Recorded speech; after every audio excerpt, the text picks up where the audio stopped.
Gina.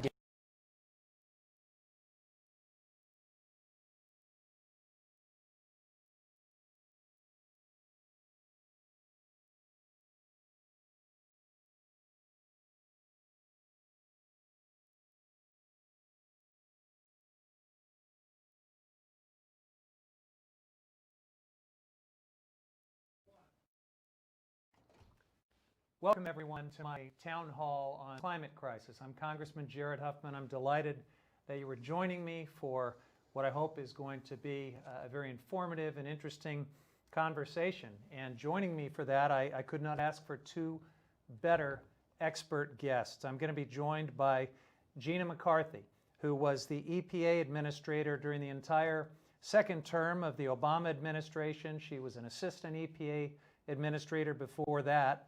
She's got a long and illustrious environmental career that goes all the way back to the Connecticut Department of the Environment. She was advisor to 5 different Massachusetts governors, including a guy named Romney. And she's currently the CEO of the Natural Resources Defense Council, one of our great national and environmental organizations. Also joined by my longtime friend and former colleague in Sacramento, Fran Pavley. Fran Pavley, a former assemblywoman and former senator, had an incredible and illustrious legislative career in Sacramento. I joined her there in 2006. We were able to work together on some climate legislation, but she had already passed hugely impactful bills the year before I got there, and actually 2 years before I got there. One of those is famous around the world, AB 32, the Global Warming Solutions Act. That was her bill. Maybe even more impactful, though, was a bill she passed a couple years before that involving clean car standards for the state of California. That has transformed clean vehicles around this country and around the world, and is certainly a great part of her legacy. She served for many years in Sacramento, but now she is at the Schwarzenegger Institute at USC. And the other thing Fran and I have in common, other than a passion for climate issues, is that we were both old college volleyball players. She played at Fresno State. So let's move to our conversation with these two great expert guests.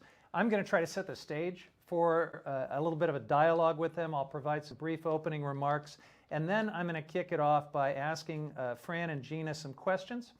And the rest of our conversation will be guided by your questions, which you can start submitting now on Facebook Live. So just go ahead, fire those questions in, and my district director, Jenny Calloway, is sitting about 10 feet away from me. She's going to be receiving them. We're not screening. We're happy to cover as many of those questions as you like, but she will read them to us when we get to that point in the dialogue. All right, so why are we having a town hall on the climate crisis? Well, first of all, I just spent the last year and a half serving on a special select committee that Speaker Pelosi created at the beginning of this conference, of this Congress rather. And we were tasked with generating a report to the Congress that looked at the challenge that has been put to us really by the world's scientific community, the IPCC. They have concluded that we have to dramatically decarbonize our economy to achieve net zero carbon pollution by the year 2050. And then negative emissions after that if we're going to hold global warming to 1.5 degrees Celsius, which is critical to maintaining a livable planet. So Speaker Pelosi wanted us to apply that challenge to this country and to the whole of the economy. Now, this is something that she had done a decade previously when Democrats controlled the Congress. She created a select committee that led to the introduction of probably the biggest climate bill that's ever passed a House of Congress, the Waxman-Markey bill. But it didn't look at the whole economy, and it didn't look at it in the context of this gauntlet that's been laid down by the world's scientists. So in some ways, our task was much broader and much more ambitious than what happened a decade prior. But that select committee model was something that the Speaker felt strongly about, and we have now, as of 2 weeks ago, released the first ever comprehensive climate action plan for the House of Representatives. It's the first time we've looked at the entire economy, at everything, and that's what we have to do because this climate challenge is that big.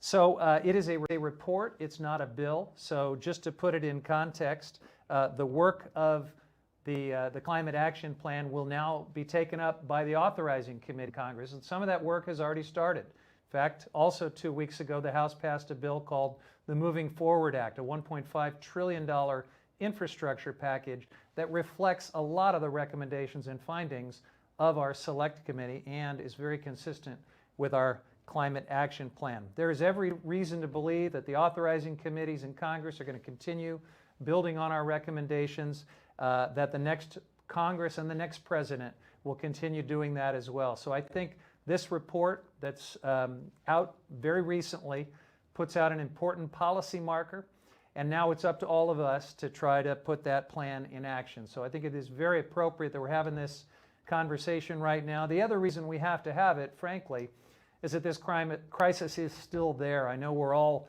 very preoccupied by the pandemic and our national conversation on systemic racism. That's all incredibly important stuff, but the climate crisis is not going away. So I'm glad that we're doing this.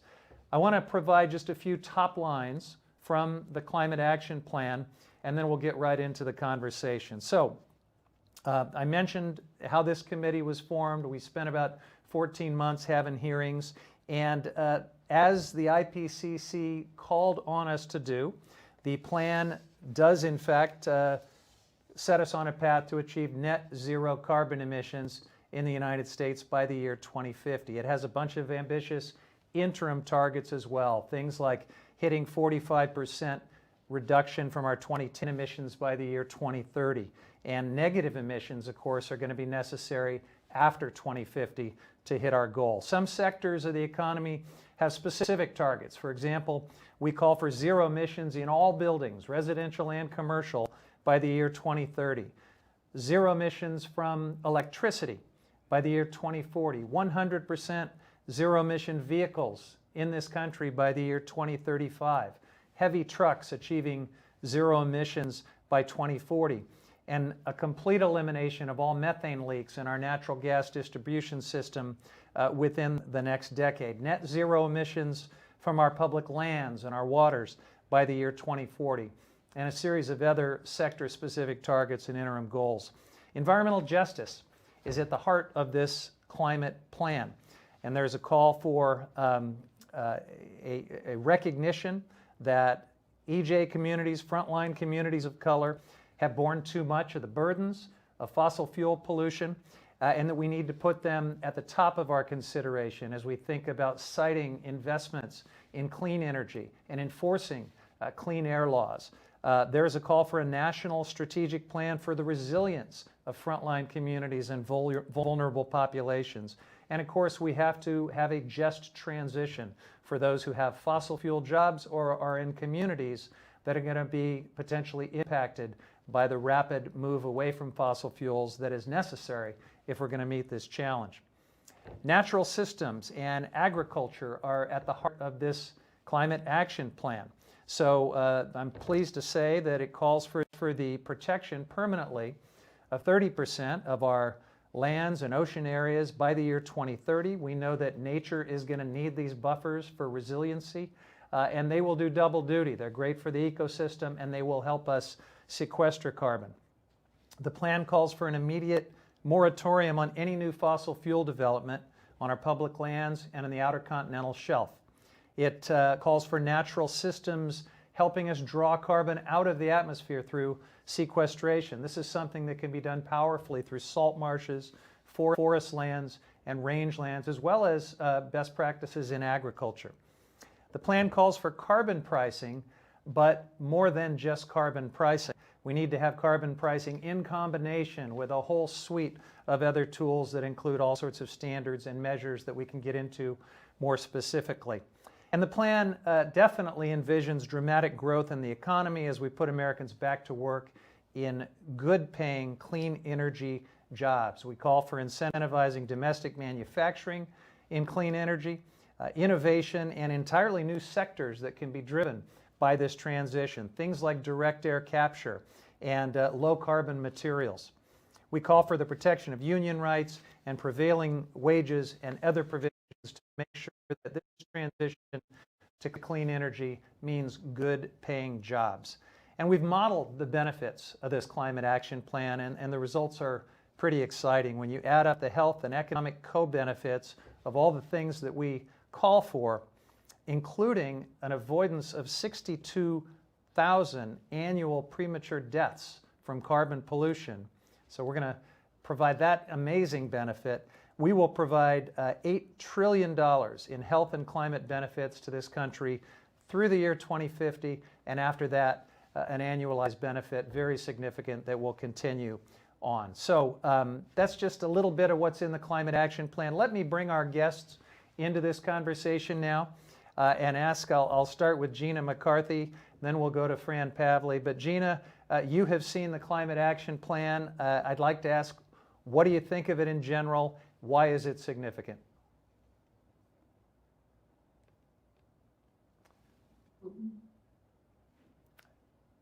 You might be muted, Gina. I forgot I muted myself. There we go. Yeah. It happens all the time. Good to see you. It's okay. It never lasts long. I have too big a mouth for actually to be quiet for that length of time. But first of all, let me thank you for inviting me to participate today in the town hall. I'm excited to be here with you. I am so excited about this climate crisis plan. I can't believe, honestly, after all those meetings, you guys had the energy to pull it all together. I have to hand it to you. It is so comprehensive, which is one of the things that's best about it. You know, you don't leave any sector behind, any individual behind, any investment opportunity behind, or any job behind, that we can actually turn around this climate crisis into an opportunity for us to build a better and brighter, more just and equitable future. And that's really what at its heart, what it's all about. And I know that we're joined by Fran Pavley. Senator Pavley is one of our heroes. You know it, and I know it. Yep. You know, with her work, she sort of showed us how much individual states can do. But I think what you're showing us is what federal leadership looks like. When government works right, what should it look like? And I have every confidence that you have basically the ear of Speaker Pelosi, and that she's going to be pushing these issues forward. And I'm excited that plans I'm seeing out of Vice President Biden for what he's going to do in the future is consistent with the direction that the committee is heading. You know, this work couldn't come at a better time, honestly. I know you were deliberate. I know the committee had many meetings, and I know I testified a few times as well. But, you know, we're facing so many crises in this nation right now. You know, we're grappling with COVID-19, an epidemic of systemic racism. We're talking about a record unemployment and a global climate crisis. You know, I'm so happy to have you lift all of that up and say, you know what? We are facing challenges, but we can fix it. Because the challenges and the solutions that we have on climate change are not just fixable, but they will benefit all of those issues if we're smart enough. Yeah. And I think the committee showed that we can be smart enough. We're the United States of America. We have to tackle this. And I honestly know that there is no challenge that is too big for us to solve. And make no mistake, you know, we're going to use this as a path forward to tell us about all the many ways in which we can turn this climate crisis around and turn it into a real opportunity for people to be healthier today. You mentioned all the ways in which this is going to protect people now and in the future, but also grow the jobs of the future. They matter to everybody. States like California have thousands of people working in clean energy. Across the country, you have 3.4 million people who were working in clean energy. Now, a considerable number of them have lost their jobs, and it's time for us to take the stimulus dollars and spend it in a way that's leaning us towards the future. And this provides us a path to do that. So I am really just excited about it, because I know that it also addresses issues of equity and justice at its core, as it should. And in many ways that many communities have been left behind. Yeah. Many people were really surprised by the fact that that Black communities are experiencing COVID-19 mortalities at a rate that others wouldn't.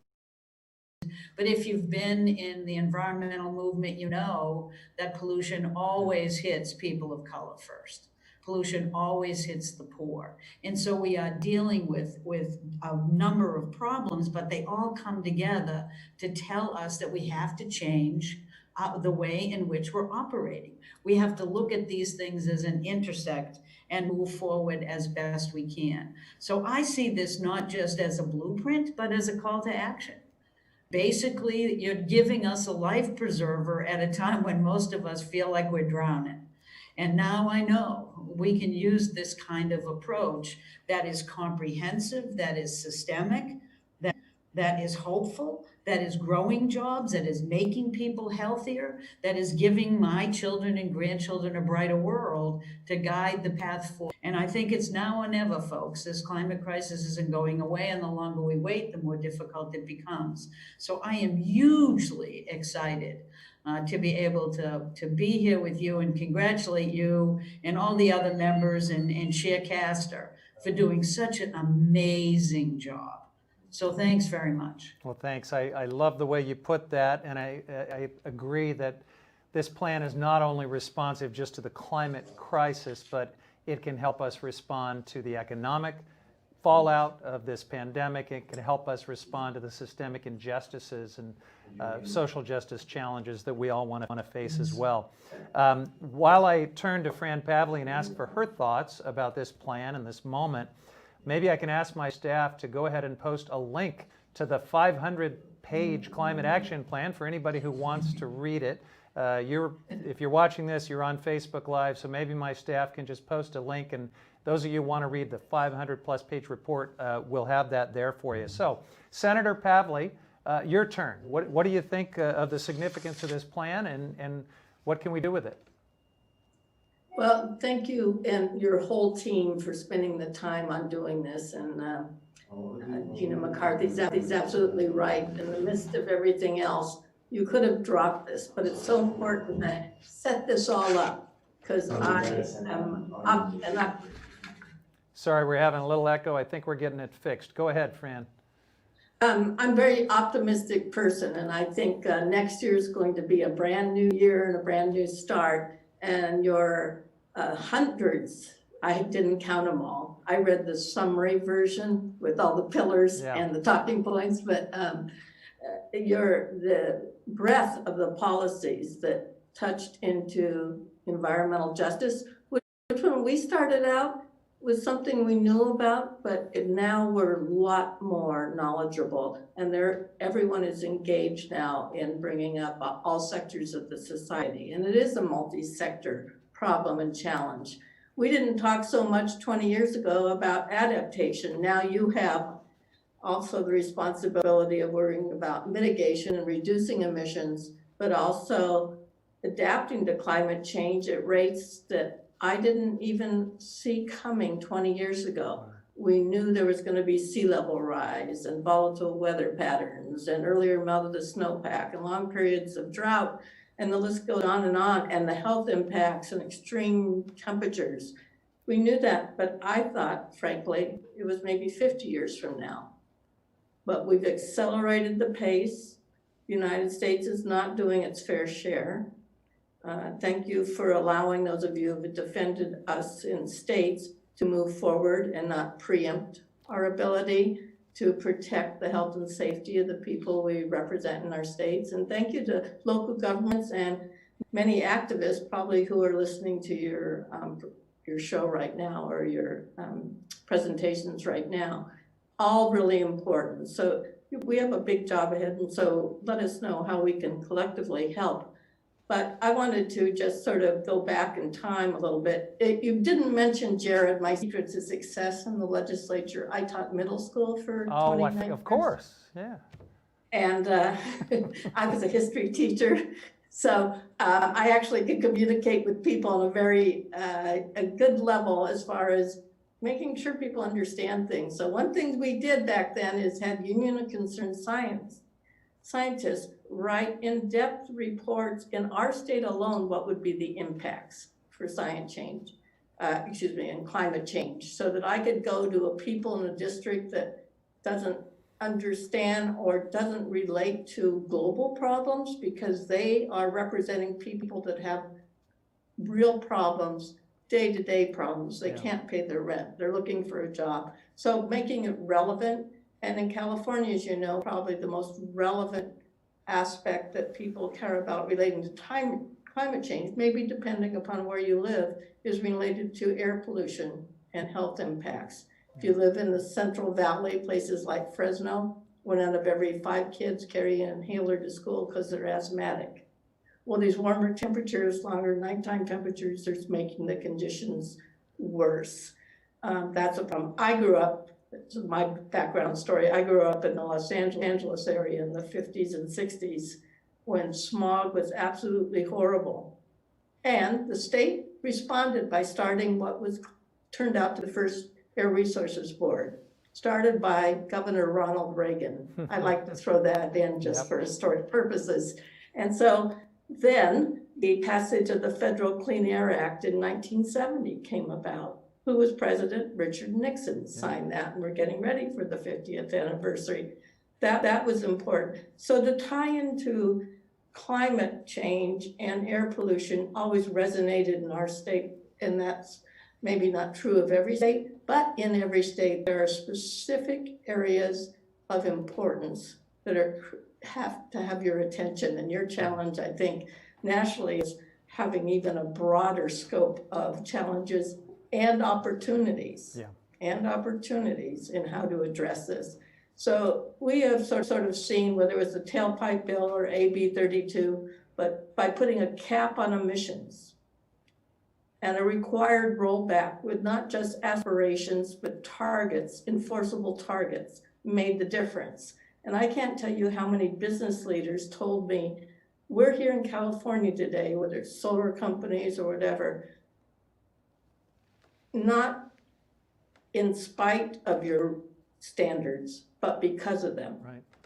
We sent that market signal for investment into these new clean technologies, and with them came the jobs. We're showing 20 years later, the first bill I introduced in January of, 2001, almost 20 years ago, was the tailpipe bill. And some business voices stepped in, along with the activists, environmental activists. So and healthcare providers, nurses and doctors organizations, and American Lung Association, the list goes on and on. So that's a real lesson we learn no matter what state you're in. And I have the privilege right now for working for Arnold Schwarzenegger, who signed AB 32, also a Republican, may I add.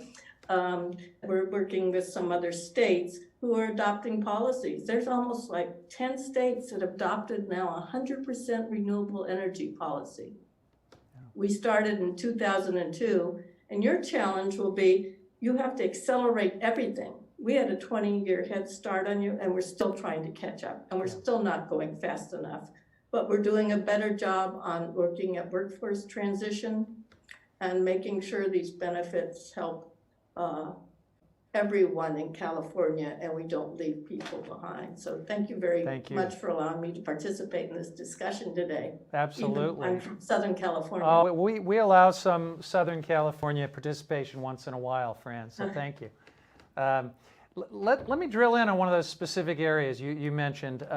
Obviously, you are the expert on clean vehicles, and you've done more than anybody I know to transform that sector. We're on a good glide path for the electrical sector. It's really becoming greener all the time. But transportation is critical, and it's sort of the last bastion of fossil fuel dominance. We set a goal in this plan to have 100% clean vehicles by 2035. Pretty consistent with the framework we've had here in California, but maybe even taking it to a higher level. Can we get there, and what does that look like? Well, it is a challenge, and it's all about the transition. And can we do it? Yes, we can, to quote President Obama, but yes, we can. And yes, we should, or we must.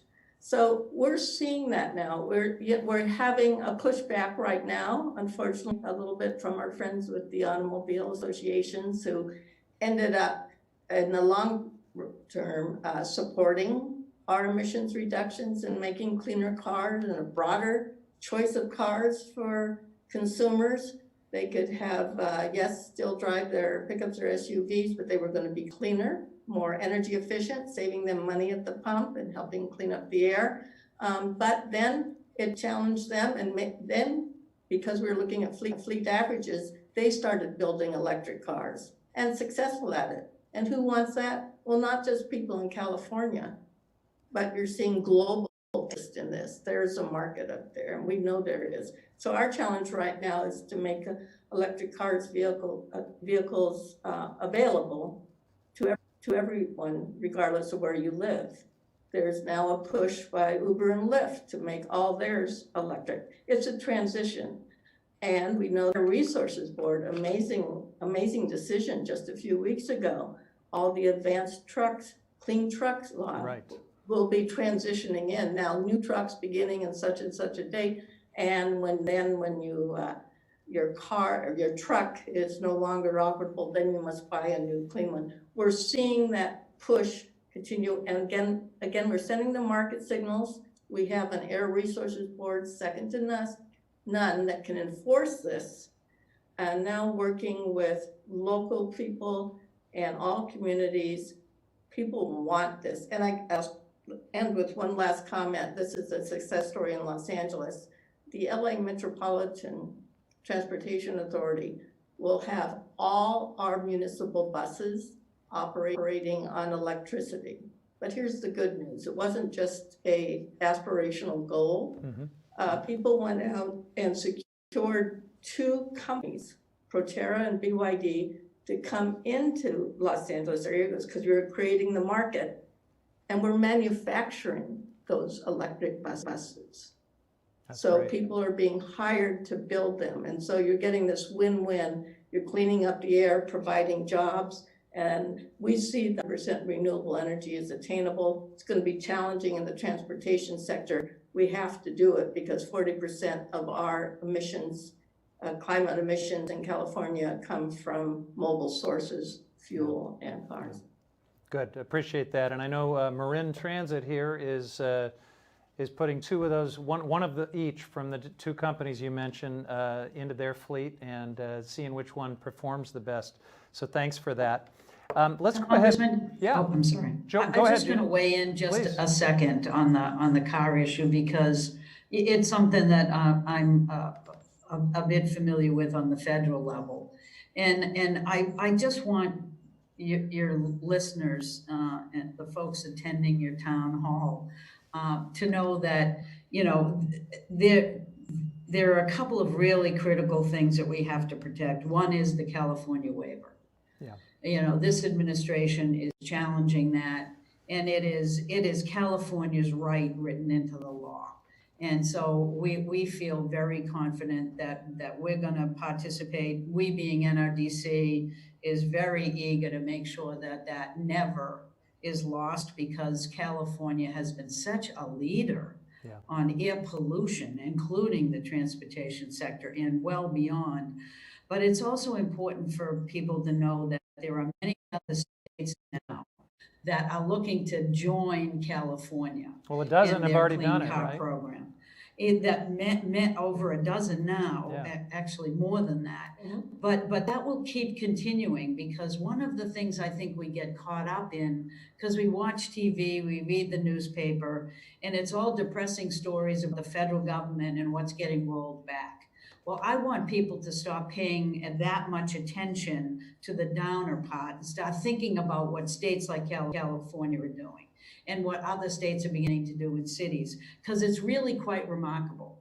And if you sort of get away from all the focus on this administration and you start peeling it back, what it tells you is that everything you have put down in your plan is doable and achievable, almost all of it with existing technology.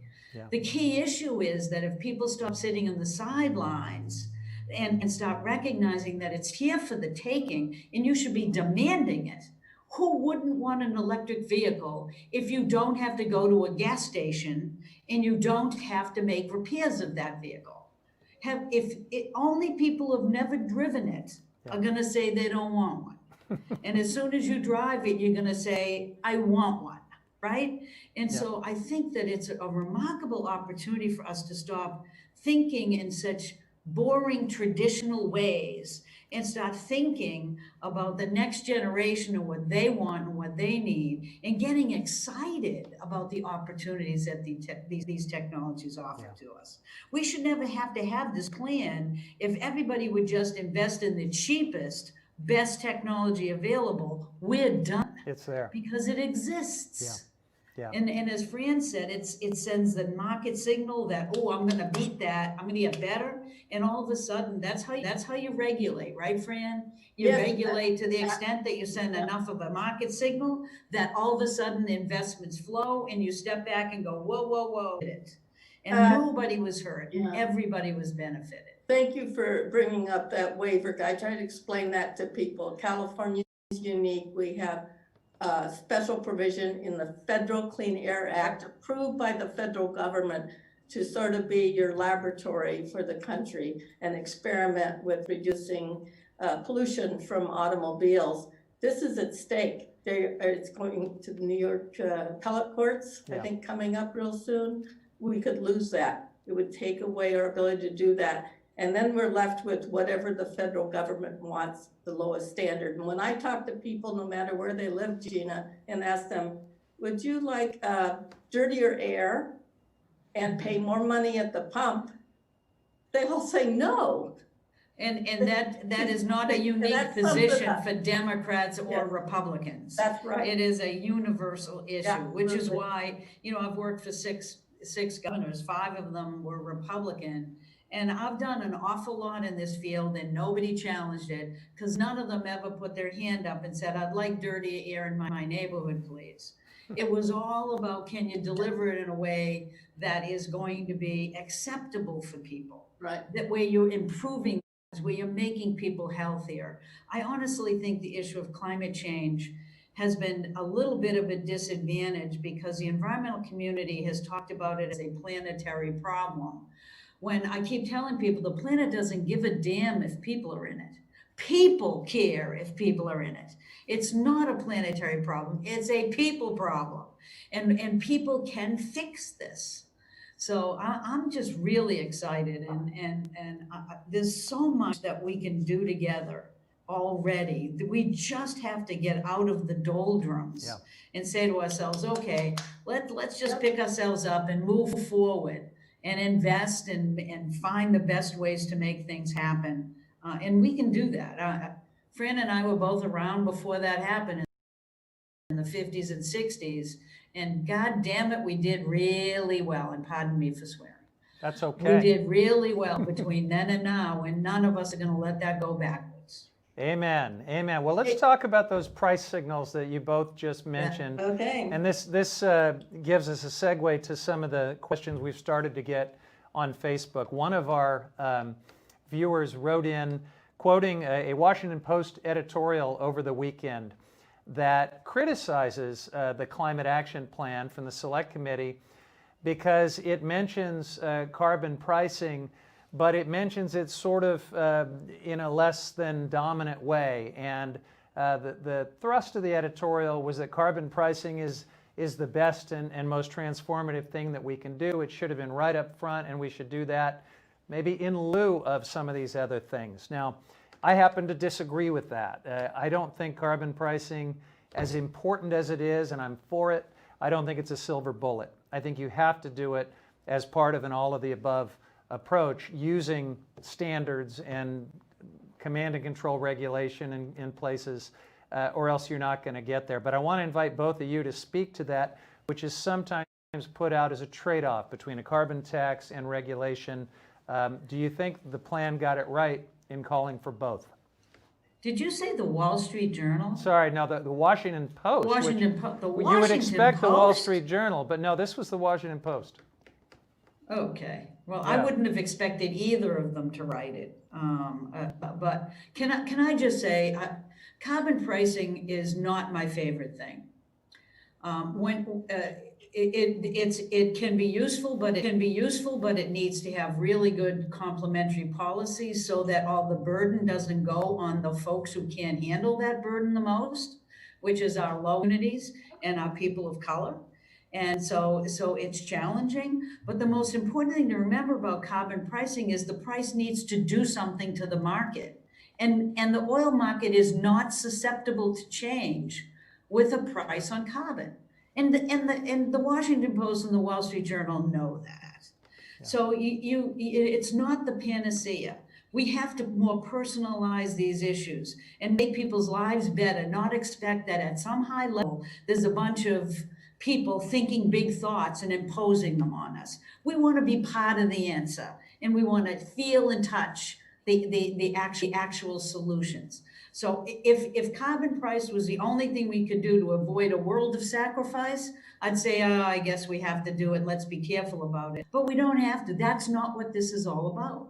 It's about building houses where I save money and I save electricity and my indoor air quality is better. And I live in a place that has trees around us and playgrounds. Not that a place that charges me a whole lot more taxes and calls it a day in hopes that the market's going to all of a sudden miraculously think this is right.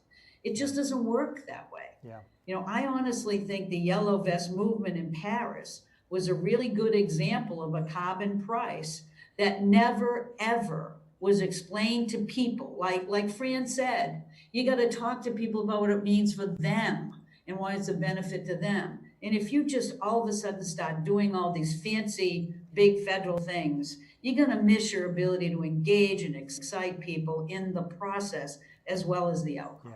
Yeah, I hear you. Exalting the power of carbon pricing is kind of a siren song. It's dangerous and may not get us there. Fran, you passed the best climate legislation any state in the country's ever seen. It included carbon pricing in the form of cap and trade, but it included a lot more than that too. So I assume you're in the all of the above framework as well. I definitely am. In fact, I applaud both what you and former Secretary McCarthy have said about that. You need both. Just the beginning of AB 32, 80% of the reductions were from developing standards, like energy efficient appliances and building standards.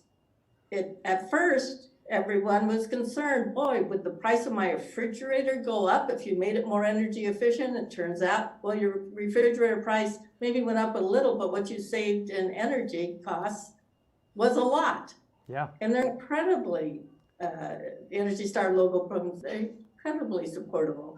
Cars are the same way and everything else. So 80% of AB 32 were putting in standards, requiring 20 to 33% of your electricity come from clean, renewable energy, creating a market for solar and wind, which now, by the way, even that didn't start this way, is a lot less expensive than natural gas and, of course, oil. Yeah. So that is amazing, right? So 20% was left in what was cap and trade. That was the market mechanism that the Air Resources Board, after a lot of research chose as just sort of closing the gap, providing some flexibility for those few bigger emitters that could not make the reductions.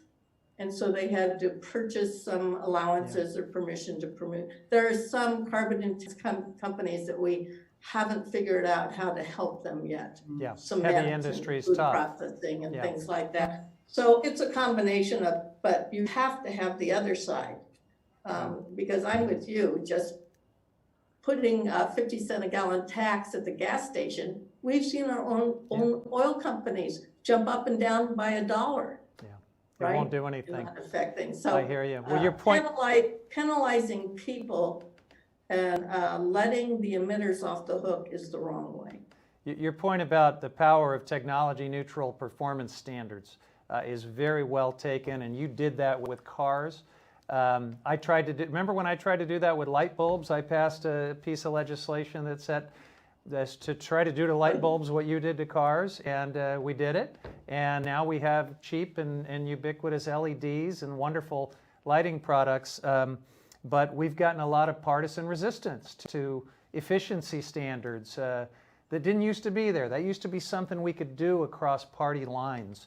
And Gina, I know you've seen that evolution, the sort of radicalization of even things like efficiency standards that used to be bipartisan. What's the problem there? How can we get back to having at least some things that we can do together? Well, I mean, one of the most amusing hearings I ever watched on television, and thankfully wasn't one that I was testifying on, was a hearing on energy efficient toilets. If you could have heard that dialogue, you should look it up. Yeah. It was just an amazing thing, and it did make you scratch your head and say, "What am I missing here?"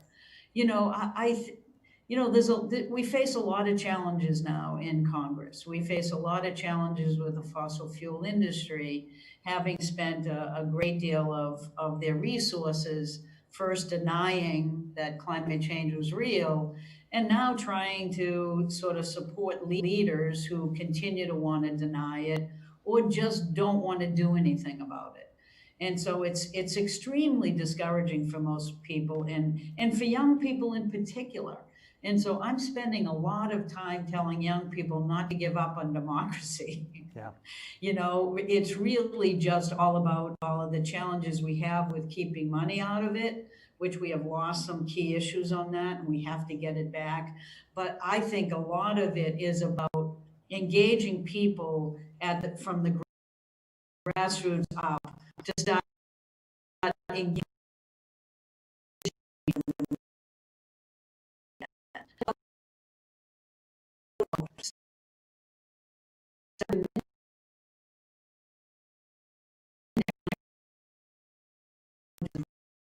Products and services and opportunities that you have to build data as a healthy,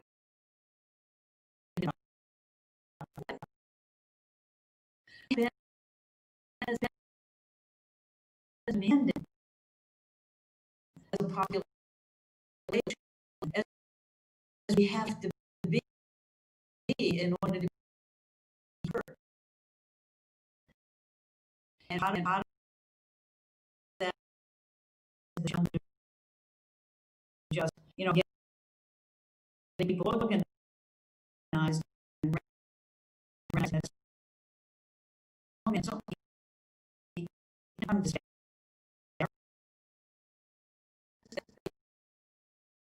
having this create, we see so many people that are struggling when they able to wealthiest nation in the world, and not only because the people who are privileged to recognize that we have a challenge.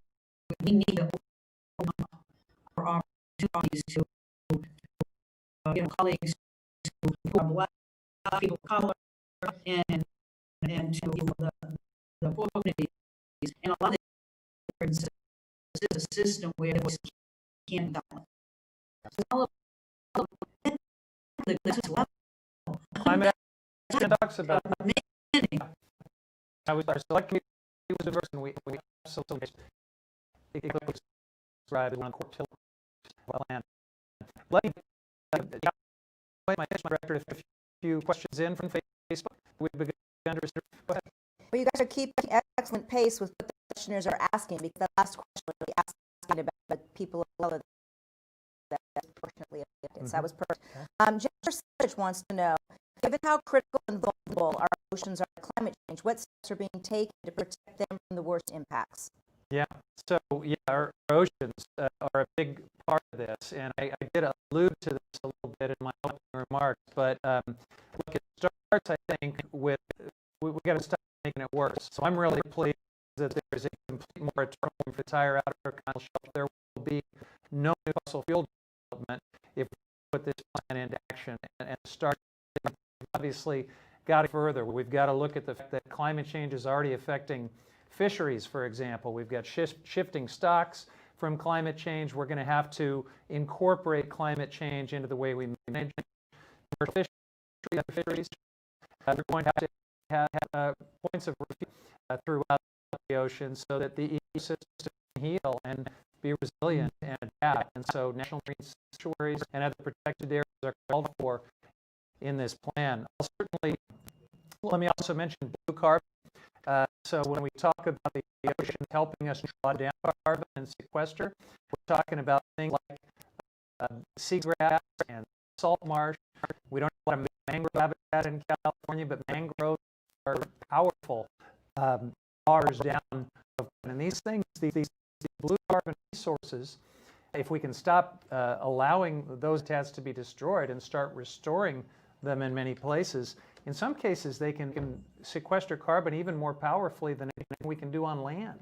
So the oceans are just a big part of this. They've already done an incredible duty in helping delay the effects of climate change. They've absorbed a huge percentage of the global warming that would otherwise have occurred.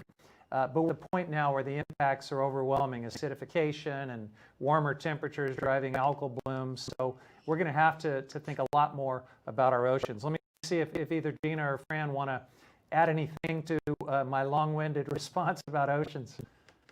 You're the expert on oceans. I think it's your fishing background or something like that. But incredibly important issue, and one that I'm grappling with, that you'll have to on a national level, or maybe you go state by state, we're going to be looking at offshore wind.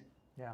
And how that is done. And we know under the Coastal Act, we have 3 miles of jurisdiction, and how does it affect marine life? I was on the Coastal Commission for several years, so I'm sort of sensitive to this discussion, but it's a renewable fuel. We need to get to 100% renewable energy. So are those some trade-offs? Also, we're looking at Ventura County, Jared, taking out an old obsolete dam. It's called Matilaha Dam. Oh, yeah. And the amount of silt backup, everyone's really excited about it because it'll do 2 things. Replenish the beaches with all this sand and allow steelhead for the first time in decades to be able to move forward. So sea level rise is important, the health of the marine species, all of that. What a big challenge, and that is a global issue. Yeah, I should have mentioned that some of that blue carbon, when you think about salt marshes, does double duty as a buffer for coastal communities and resilience as we think about sea level rise. We're storing a lot more wetlands. Not enough, but we are, and that's incredibly important. Gina knows something about wetlands. I remember the little debate about the clean water rule. Yeah, there was a little bit of a debate about that, and I think that debate's going to continue because I'm not quite sure this administration got it right. Yeah. Well, one of the great things about this administration is they haven't gotten much right when it comes to the rollbacks on regulations. So we've been pretty effective in litigating all that. But I think we have to focus more on water quality, Jared. You know that's one of the reasons why infrastructure is so important. We still have kids drinking lead in their water, which at this stage is just unconscionable. And we have huge investment needs to ensure that everybody has access to clean drinking water.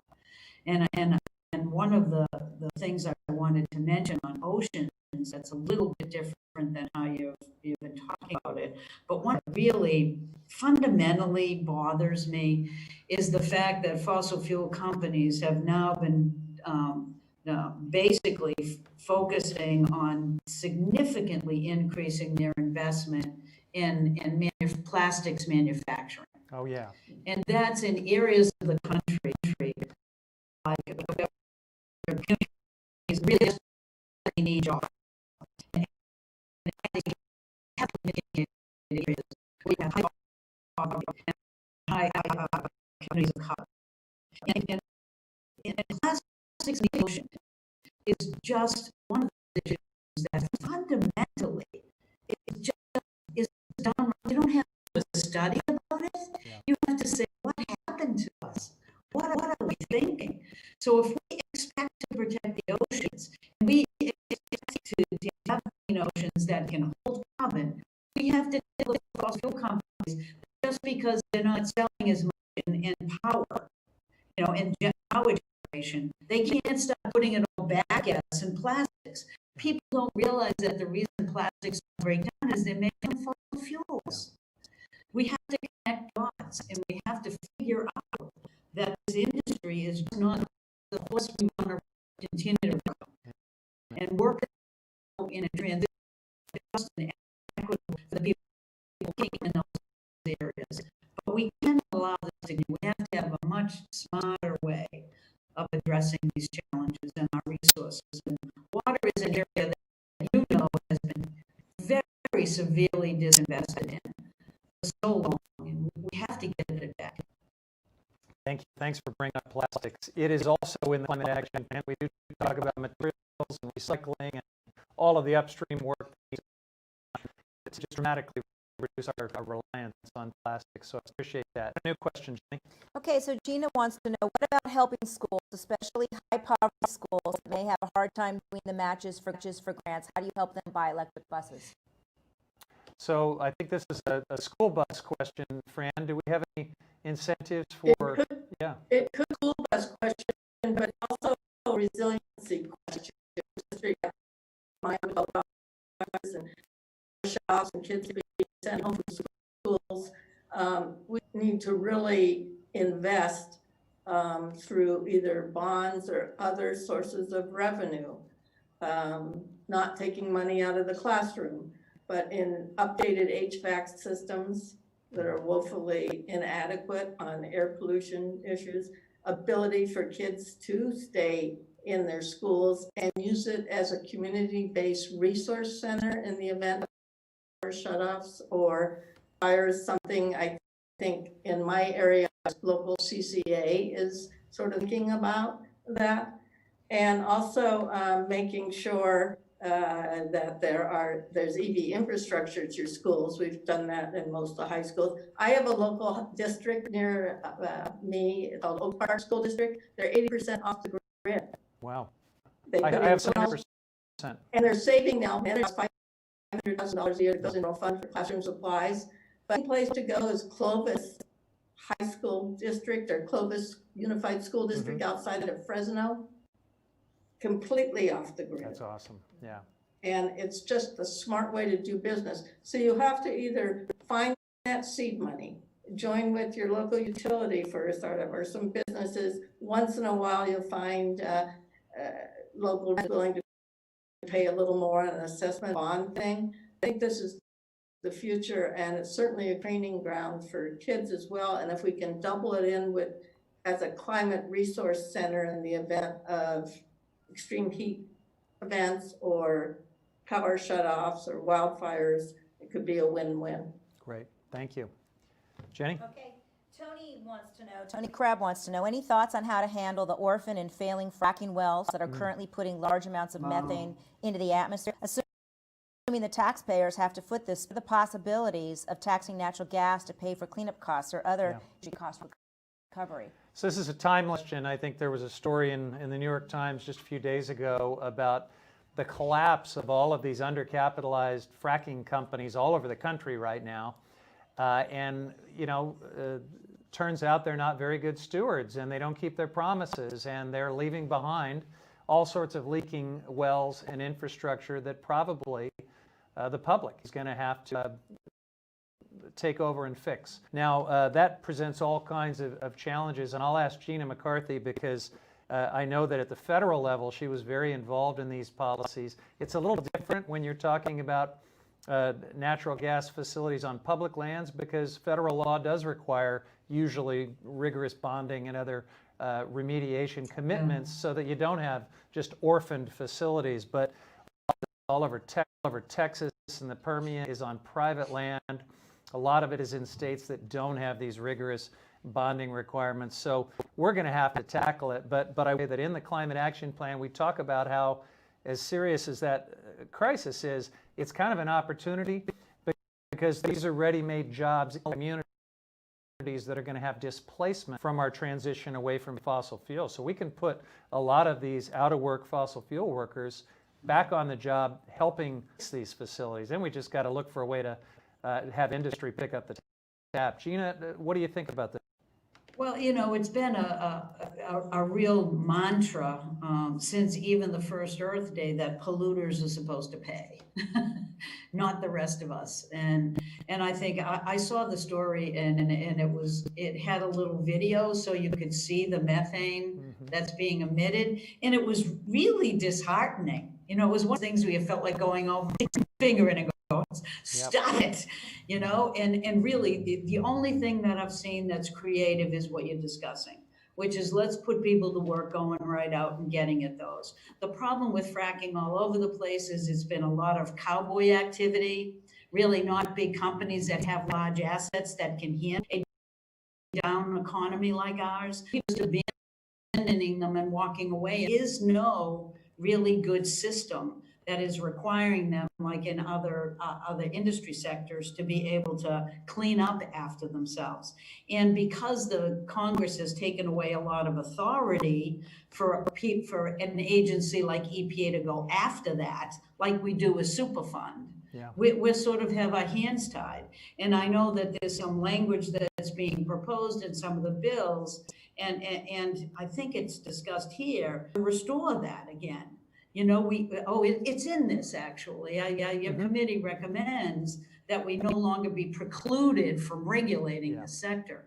But it hasn't, you know, I don't think we've really had the authority even at the federal level on federal lands to take care of this the way we should. So unfortunately, it's going to mean some cleanup. Best news we can get is there's going to be jobs associated with that. And when we get some strong regulation again, we'll be able to take care of that. That's great. Let's try to get to a few more questions. By the way, I think we got way too much ground to cover to actually stop at 5 o'clock sharp. So I'm hoping I can impose a little bit more time on my two wonderful guests. And if those of you who are interested in this conversation want to stick with us, we might drift a little past 5 o'clock. Jenny, go ahead. I actually have for me, an 8 o'clock call, so I apologize. I'm going to have to scoot off on time. But Fran will hold it for me. Okay. Jared will owe me. I already do. Okay, go ahead. Good. Okay. Remember that. All right. So Andrew wants to know, why isn't nuclear power counted as clean power in that electrical power generation standard? Yeah. Okay, so let's talk about how the Climate Action Plan deals with nuclear. And I did see a Facebook comment come in criticizing the plan for not calling for the phase out of existing nuclear. We really struggled with this one at the Select Committee. We are not fans of nuclear power. I am nuclear power. I don't think we need it. I don't think we have to have it. But I think the consensus was we're not going to call for new nuclear power. We are going to allow research and innovation to continue in case folks can have technological breakthroughs that help us develop nuclear power more safely in the future. But we're also not going to call for necessarily the decommissioning. I think communities and states themselves are doing that. Here in California, you can't build a new nuclear power plant. It's just not going to happen. And I don't know too many places that want new nuclear power plants. But it is one of the tough issues that sometimes divides even people in the environmental community that want to see 100% clean energy. Where does nuclear fit into the mix?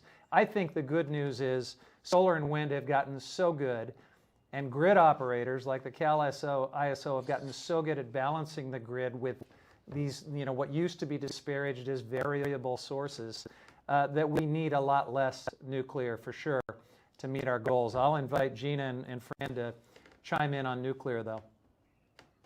Well, this could be my swan song. Yes. I'll let Gina. And I appreciate it. I'm not a big fan of nuclear either. I have to tell you, because we just have solved so many of the challenges. And one of the difficulties now is the old nuclear that people want to count towards renewable. It's old. Yeah. I mean, you're looking at units that were never constructed to actually last this long, and they have to go through permitting processes that are expensive. And as a result, many of them have been given some flexibility in the market that has given them a leg up to be able to continue to run well past their due dates. Now, that may be okay if you keep an eye on them, but some of our facilities are leaking. Those are not the facilities you actually want to continue with. You know, leaking, so you can find radionuclides in wastewater around there and water that they're near. And others, you know, you have provided an opportunity when you're crediting nuclear, they've credited coal as well. When you carve a solution for one, all of a sudden that tiny little solution that seems so reasonable opens up. And it provided market benefits for old coal because we don't want them to go away either. So it has become a very contentious issue. But for the most part, what I worry about most about nuclear, even the advanced, which everyone tells me I need to take a closer look at, and I will, is that people don't like it. Yeah. No, you know, it is an inherently, there is a human nature gut instinct that says this thing is not natural in my world in a way that I want to be exposed to it. And so I don't want to force people when I can entice them with things that will have real benefit to them. Yeah. So it's a tough issue. I'm with you, Jared. Yeah. And there are very varying opinions, and some are very good ones. But I just cannot imagine that we're going to have, you know, a community size nuclear reactor, even though they're small and everybody says they're great, in every other neighborhood. It just doesn't sound right to me. Yeah. So having said that, I'll educate myself more on that. I'll thank you, Jared, for everything that you've done. Congratulations on the Climate Crisis Committee. Fran, you remain a superstar, always, and always will. It's great to spend time with you. Well, you are Thanks. too, Gina. Thank you so much. We Ciao. appreciate that, and I'll continue to wonk out a little longer with Fran Pavley, and then we'll thank her as well. But thanks so much for joining us. So, Perfect.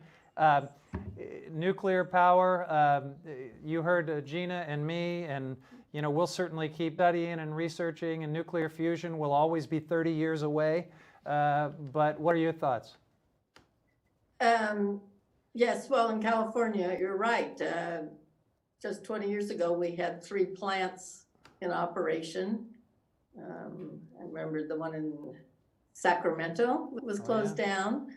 I was on the Coastal Commission when San Onofre was sort of phasing out, if you will. We were concerned about thermal pollution, but it was all about, in California, waste. What do we do with the long-time waste?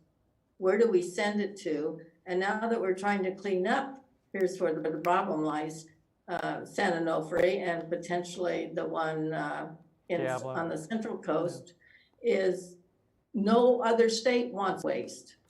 Nevada, no one's raising their hand. We would like the waste from your nuclear power. Yeah. So I don't think it's a long-term solution, but on the short term, nationally, you might have some states that's maybe preferable existing nuclear plants to stay online, to make sure you phase out coal and some of those, and then not allow new ones to be built. You know, on the coast, we're always concerned about the thermal pollution and the acidification of the oceans as well. So it hasn't been an asset to California. Yeah. All right, Jenny. Okay, John says a good plan is good, but it's just words. Will there be bills in January? Okay, so how do we put this plan into action? So here's the good news on that, John.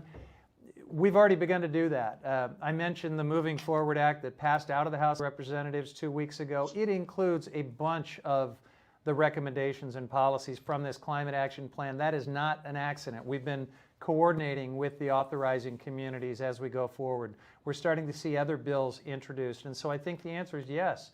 We're going to see bills passed certainly out of the House of Representatives, that carry forward aspects of this plan. Hopefully we'll get it all covered in legislation that'll get parceled out to the different committees that have different pieces of this issue. We need to get the United States Senate in on the act. We got some great climate champions over there, but Mitch McConnell is not one of them. So I think we're going to have to see how this election goes, and the country has a chance to choose a president who's not a climate denier. And we know that Vice President Biden put out a climate plan just a couple days ago that is really bold, really ambitious, and I looked at it and I saw all kinds of parallels with the action plan that we just released. So I'm encouraged about the possibilities of putting this into action. But it's not just Congress, it's not just the president.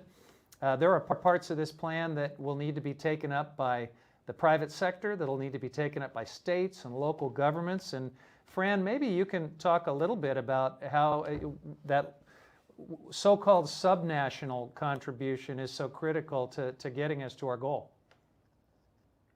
I think it's incredibly important because that's your support people that I've been implementing. I think I mentioned 10 states, 100% renewable energy, but 40 states have some kind of renewable standard in place.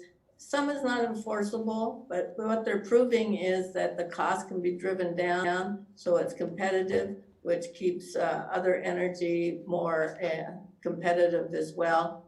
We're seeing in California, there will be no more new natural gas plants built. Yeah. How's that for a big great change? So we have to do it. We have to do it. Natural gas is not a clean fuel. It is not a climate solution.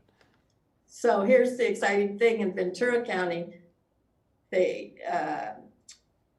California Energy Commission decided that they did not need that facility. They were going through for updating their once through cooling. It was an older plant. Mm-hmm. And California Energy Commission made the finding that it was not needed. That's what needed to take place, that it was not needed. And they said there are enough, I don't think new plants will be built here. And it was very contentious, and you'll be living through these kinds of decisions because all the people who work there, what are they going to do about their jobs? These were good, well-paying jobs.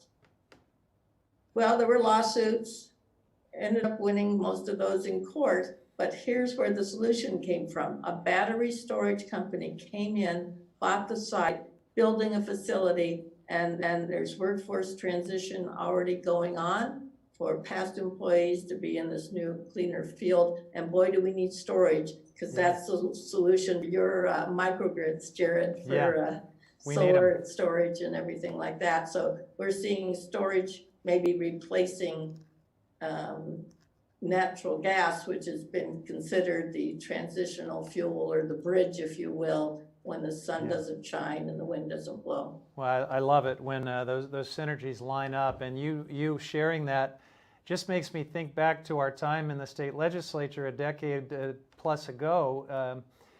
So much conventional wisdom has changed so quickly on these issues. You and I were told not that long ago that California couldn't keep the lights on without all of its nuclear power plants, and now 2 of them are gone. The other one is maybe on its way out, and the lights are still on.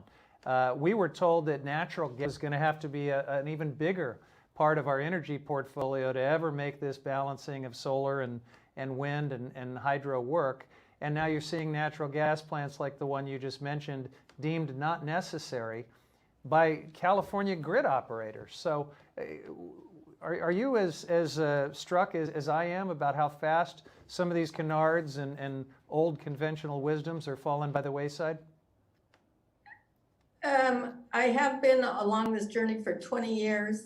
And what's amazing to me, yes, we're not going fast enough and we need to do more. But what's more amazing is all the people who said we couldn't do it, they have come back and admit that not only could they are doing extremely well in this new economy. So it is about thoughtful transitioning, and we're going to have to really work on that workforce transition, whether it's free community college or certificate programs or other kinds of things, because this new energy economy is going to be a key to the future. Yeah, on that same point, you know, the low carbon fuel standard that was your work as part of AB 32, and there was a Texas oil company that had fought it every step of the way and then financed a state initiative to try to repeal AB 32. You remember that? Oh, yeah. Well, I was on a little field trip down to New Orleans a few months ago, and I visited a biorefinery that same company has now set up, a $1 billion refinery that they're now expanding and doubling in capacity because they're selling renewable diesel into California to meet your low carbon fuel standard that they fought against. They figured out a way to make money on clean fuel. The Air Resources Board just had a 6-hour hearing yesterday. I don't know why I'm still listening to all this stuff, but working for the Schwarzenegger Institute, I get to pay attention to it still. And it was on how we get to 30% of all fuels being lower carbon fuels. And the amount of business interest there was in the room was amazing.